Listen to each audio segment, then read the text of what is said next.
Tayo magpapastol ngayong araw. Ayan, ito si Bubbles at ang kanyang anak na si Miracle. Ayan, tapos ayun naman si Choco, yung color brown na yan. Tapos si Jumbo, tapos si Vanilla. Andun si Mommy Goat. Ayan, yun yung bago nating kambing na dala ngayon dito sa ating kambingan. Ayan. Tapos yun yung kambing ni Beo Jipre.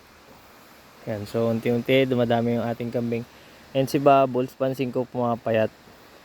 So kailangan injekan to ng vitamins tsaka iron.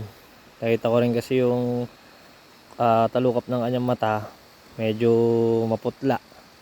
So kailangan turukan ng iron and tsaka vitamins.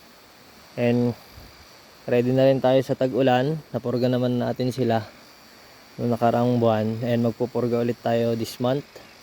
Magpupurga ulit tayo. And pinakawalan ko muna sila ngayon kasi para sulitin tong init at maya maya uulan na naman.